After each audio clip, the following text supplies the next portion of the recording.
If you have ongoing exposure to controlling people, it's a virtual certainty that you're going to experience blurry boundaries, which is why I've created the extensive online course called This Is Me, Establishing Boundaries with the Controllers in Your Life. There's a link below that will give you all of the details, and I hope that you would find it therapeutic.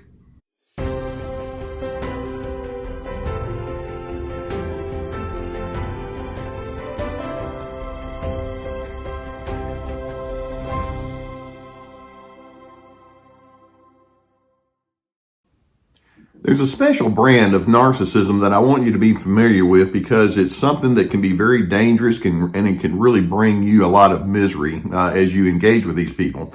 And this is what we refer to as narcissism with sociopathy, okay? Now, the standard rule of thumb is not all narcissists are sociopaths, but virtually every sociopath is a narcissist. Now, when we talk about narcissism, we're talking about having a real high need for admiration and validation. They want to be the central person in the room. They want everybody to let them know how special and important they are. They have an attitude of entitlement. They want to be the favored one. They can be very manipulative because of that, and they don't particularly care about your feelings because it's all about them.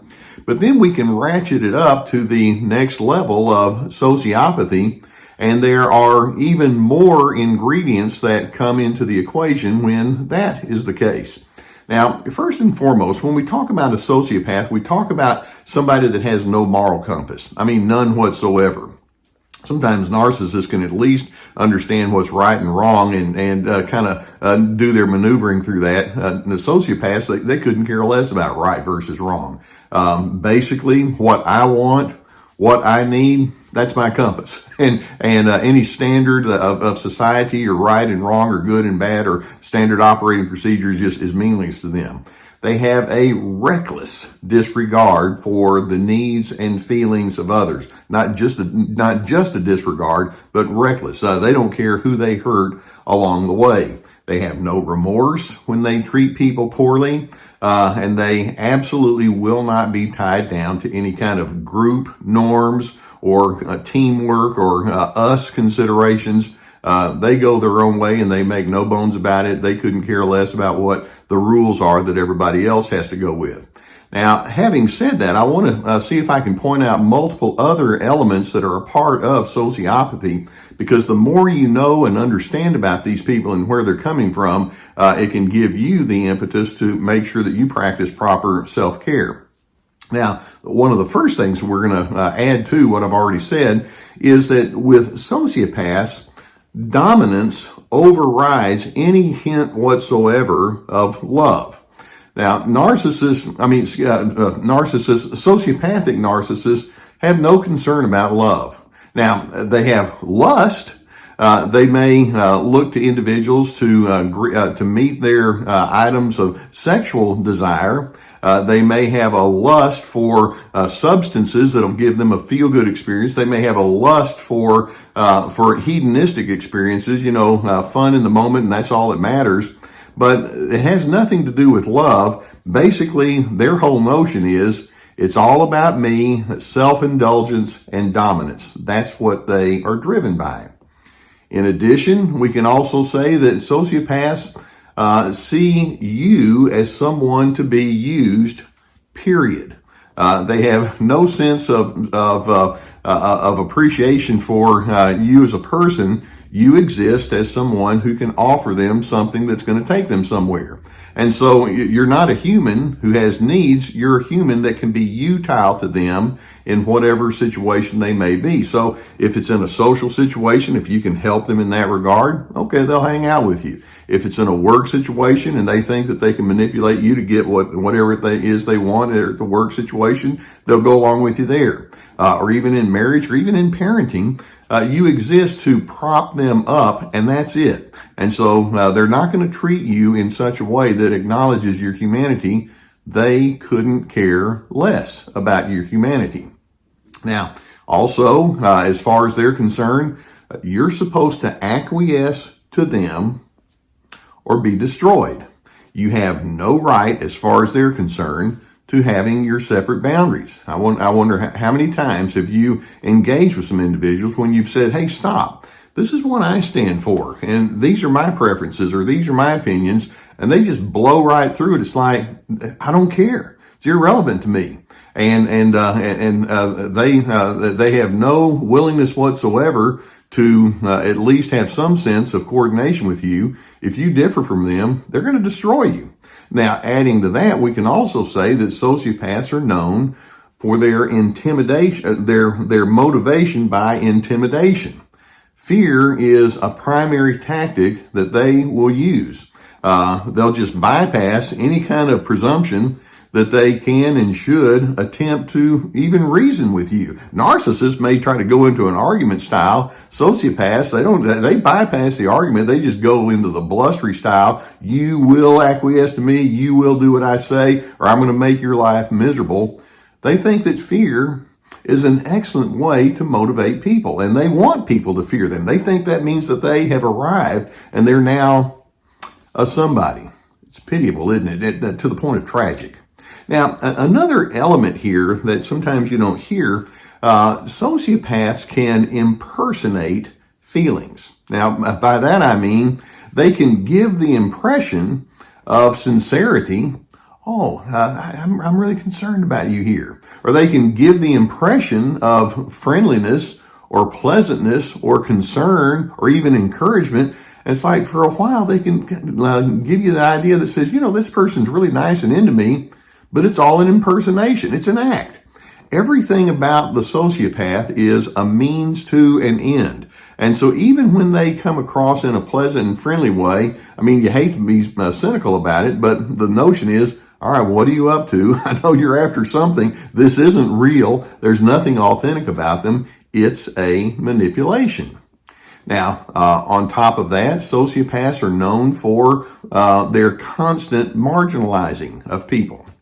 Now, just think of that word margins. You have a textbook and it has all the words in the middle of it, but then it has the margins that are empty. They keep people in the margins of their life. You're not a part of their real text. As far as they're concerned, you'll never be an insider with them unless you think exactly like them and you'll go along with their schemes because you're not significant enough. And so whenever you say something or suggest something, it's like, why would I listen to you? You're not part of my text here. Go away. Get out of here. You're not an insider with me. And they have no problem letting you know that. Sociopaths are driven by anger. Most of you who've had interactions with sociopaths have been on the receiving end of chronic agitation. They can be very abusive and harsh and mean-spirited in their anger. They're prone to irrational eruptions. They can go into stonewalling, which then becomes part of their passive-aggressive power moves, where they will withdraw or give you the silent treatment and punish you by non-cooperation. Discussions are completely out of the equation. They'll play mind games with you. And by mind games, this is an exaggerated form of gaslighting. It's kind of like, you'd better not mess with me. And so part of their mind games is they'll back you into a corner with all sorts of accusations and questions. Do you think you're a somebody? Let's talk about that. Do you think you're a somebody? And then they'll be very pushy in the way that they engage with you. They like to embarrass you in front of other individuals. They are not at all above humiliation tactics. They want to make sure that in their mind, you're a nobody and you need to know that. And in fact, let's even take it further. They find glee in knowing about your failures, or even beyond that, even if you just have a soft side or a tender side, they'll mock that. They have no need for, again, going back to love, they have no need for tenderness and goodness and kindness, and certainly there's no empathy whenever there's a difficulty or strain that you have. It illustrates that they have such a machine-like mindset that your humanity is of no concern to them. They'll play you off of other individuals. Sociopaths are known for alienating people. You've heard me talk in times past about parental alienation, where one sociopathic parent can alienate the kids against the parent that has no need to be alienated. But it can go beyond that. They'll play the alienation game inside of work and play other people off of you, or in social situations or extended family members. They have no boundaries with respects to that. Now, sociopaths are defined by their need to bring people down. And it's a pitiable way to look at it, but it's also kind of scary because they can be so ruthless in the way that they engage. They live with a combination of a lust for power and gross self-gratification. So when you're engaging with these people and you see them for what they are, just drop any illusion that you're going to be able to change them. And instead, you'll need to remind yourself, I have no need to be inside that person's circle, so I'm going to quit pleading my case, trying to get them to bring me into their way of thinking. I don't want to be in their circle. And then on top of that, you don't need them inside your circle of influence. I'm hoping that you can see this for what it is and recognize I can do a lot better. I stand for DRC. Dr. C stands for DRC, dignity, respect, and civility. That's who I am. That's what defines me. And if I have this sociopathic person that's going in a very destructive way, I'm not going to deal with them. As much distance as I can manage, all the better. Now, I hope that videos such as this give you some good insight into what you might be dealing with. If you've not already hit that subscribe button, I would encourage you to do so, and the notification bell that goes along with it. We'll keep more videos coming. Here on the channel, we're talking about surviving narcissism, and so knowledge is power. And so I'm glad that you would allow me to be a part of your journey with you.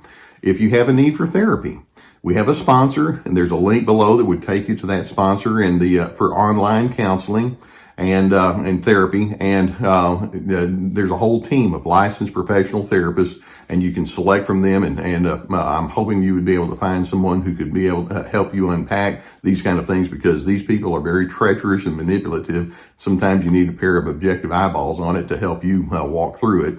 In addition, we have my classes, my online video classes with multiple videos. This is me about boundaries, free to be about finding yourself despite the controllers. Videos, teaching lessons that go along with each video, and many questions that go along with that. It's meant to be a therapeutic guide for walking through these kind of situations. Also, my books and other resources. And hey, we even have some coffee mugs and t-shirts down there. So check that out. I want you to be aware of what you're dealing with. Sociopaths are not nice people, and you don't need to worry about getting on the inside with them. Like I say, I'm hoping you can position yourself to be distinct and other from them, because I'm hoping that you are going to commit yourself to being a person of peace. I so want you to find your peace.